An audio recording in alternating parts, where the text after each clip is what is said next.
In October of 1856, a man named Marcus Thorne arrived at the Belle Ombre plantation in the swamps of Louisiana with a reputation that terrified even the hardest slave owners of the Deep South. Thorne did not believe in the whip, and he did not believe in chains. He believed in something far worse: absolute, unbroken silence. He claimed that noise was the seed of rebellion, and to control the body, one had to first silence the soul. For 3 months, the Belle Ombre plantation was the quietest place in America. Not a word was spoken, not a song was sung. But on the morning of Christmas Eve, neighbors found the plantation gates wide open. The fields were empty. The house was standing, but inside, Marcus Thorne was found in a condition that made the local sheriff vomit on the doorstep. He was alive, but he had been transformed into a living monument of his own philosophy. What the enslaved workers did to him during that night of rain and thunder remains one of the darkest unrecorded chapters of American history. How did a group of people, forbidden from speaking, coordinate a complex military-style takedown of their master? And what exactly was found in the parlor that morning? Before we uncover the disturbing truth, subscribe, hit that bell, and comment your state below. Now, let me take you back to where it all began. The autumn air in St. Landry Parish was thick enough to choke a man. The bayou was stagnant, a breeding ground for mosquitoes and misery. But at Belle Ombre, the atmosphere was heavy for a different reason. Marcus Thorne was not a large man. He did not possess the hulking physical frame of the typical overseer who relied on brute force to intimidate. He was lean, wire-thin, with eyes that seemed to lack eyelids, unblinking and watery blue. When he arrived at Belle Ombre, the previous overseer had been run off by a minor uprising, and the owner, a distant absentee landlord from New Orleans, gave Thorne full autonomy to restore order. Thorne's first act was not a beating, it was a meeting. He gathered the 80 enslaved men and women in the central yard. He spoke in a voice barely above a whisper, forcing them to lean in, to strain to hear his threat. He told them that sound was a waste of energy. He told them that speech was a privilege they had forfeited. From that moment on, the law of silence was enacted. No talking in the fields, no talking in the cabins, no singing, no praying aloud. To enforce this, Thorne created a psychological panopticon. He would sneak through the tall sugarcane, moving as silently as a snake, listening. If he heard a whisper, the punishment was not a lashing. He had constructed a device, a heavy iron bridle with a depression plate that sat on the tongue, fitted with spikes. It was a medieval torture device brought into the 19th century. He called it the silencer. For the first few weeks, the plantation fell into a terrified hush. The only sounds were the wind in the cane, the strike of the machete, and the breathing of men and women pushed to their limit. It was a silence that felt violent. Thorne would sit on his porch, drinking lemonade, watching the silent figures work, smiling a thin, bloodless smile. He believed he had broken them. He believed he had stripped them of their humanity by stripping them of their voice. But Marcus Thorne did not understand that when you take away a man's voice, you force him to listen. And the workers of Belle Ombre were listening to everything. They were watching his routine. They were learning his habits. And in the silence, a new kind of rage was fermenting. A rage that didn't need words to scream. The breaking point arrived in mid-November. The harvest was at its peak. The work was grueling, stretching 18 hours a day under a sun that showed no mercy. Among the enslaved was a man known as Old Thomas. He was 70 years old, a survivor of 3 different plantations. His back, a map of scars from a lifetime of cruelty. Thomas was the spiritual anchor of the group. In the evenings, before Thorne arrived, Thomas would hum ancient spirituals, low and deep, a vibration that comforted the younger ones. On November 14th, Thomas forgot himself. In the heat of the afternoon, while cutting cane, he began to hum. It wasn't loud, just a rhythmic exhale of a melody to keep pace with his blade. But Thorne was there. He stepped out of the cane rows like a ghost. He didn't yell. He didn't raise a hand. He simply pointed a long, pale finger at the old man.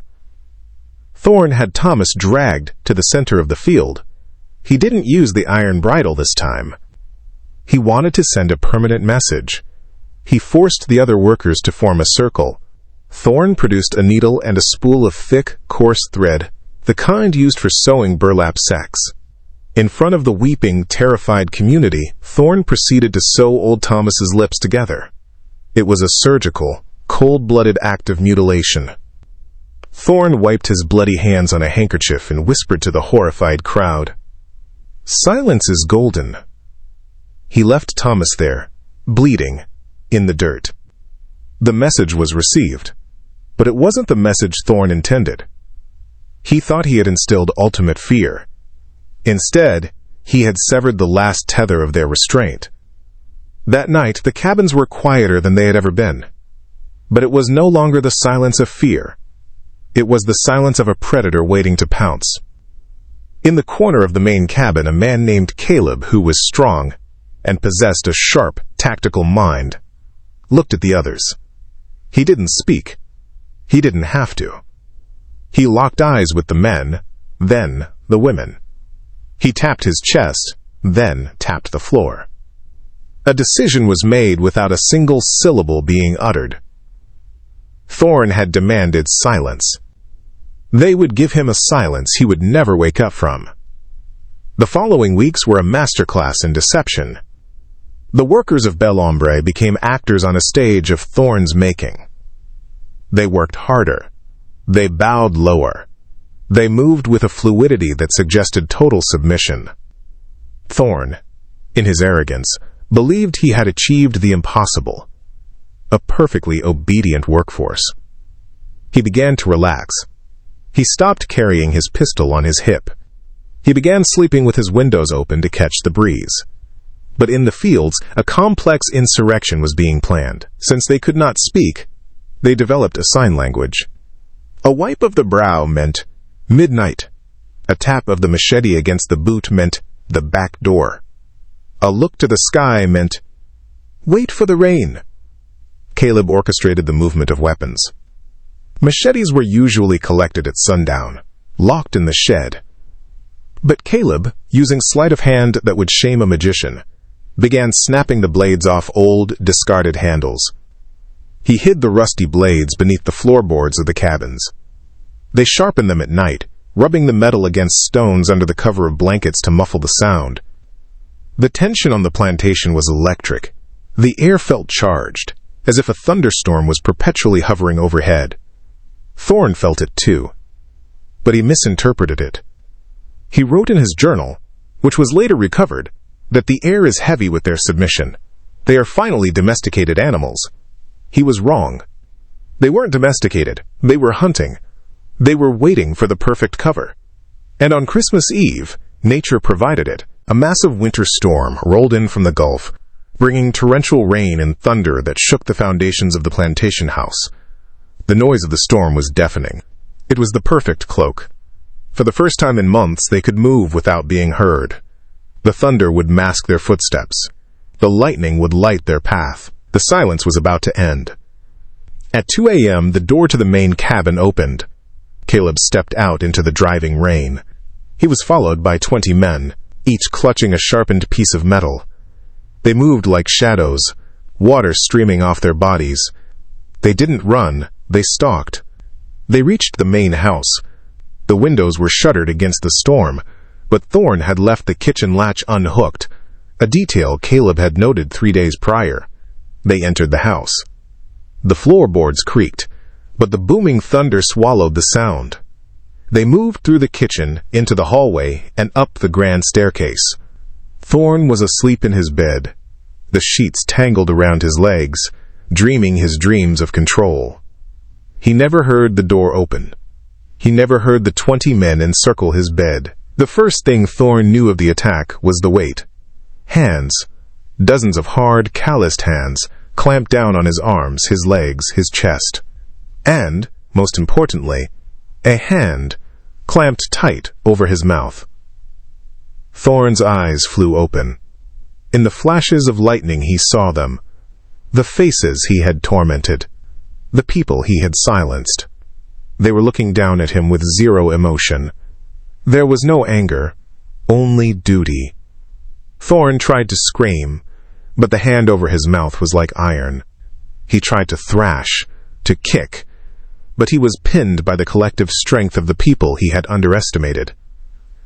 Caleb leaned down, his face inches from Thorne's. Thorne expected Caleb to yell, to curse him, to unleash months of verbal abuse. But Caleb said nothing. He simply pressed a finger to his own lips. Shh. Then they went to work. They didn't kill him immediately. That would have been too merciful. They dragged him downstairs to the parlor. They sat him in his favorite high-backed chair and bound him with the very rope he had used to sew old Thomas's lips. The storm raged outside, but inside the ritual was methodical. They proceeded to turn the house upside down, destroying the symbols of his power, but they did it quietly. They smashed his imported china, but they did it by wrapping it in curtains first to muffle the shatter.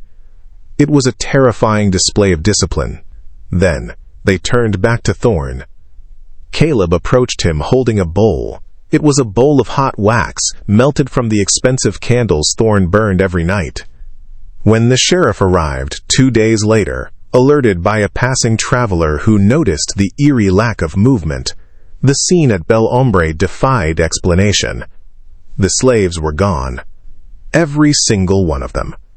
They had vanished into the swamps, likely aided by the Underground Railroad network that operated deep in the bayou. They took nothing of value. No silver, no money. They only took their freedom. But they left Marcus Thorne behind. Thorne was found sitting in his chair in the center of the parlor. He was alive, but barely. He was catatonic, his mind shattered by terror. But it was his physical condition that horrified the lawmen. His hands were bound to the arms of the chair. His eyes were wide open, staring at the wall. But his mouth was gone. The workers had filled his mouth with hot wax, sealing it completely. But before they did that, they had taken the silencer, the iron bridle with the tongue depressor, and they had forced it into his mouth, welding it shut with the wax. On his chest, pinned to his shirt, was a single piece of parchment. It was a page torn from his own journal.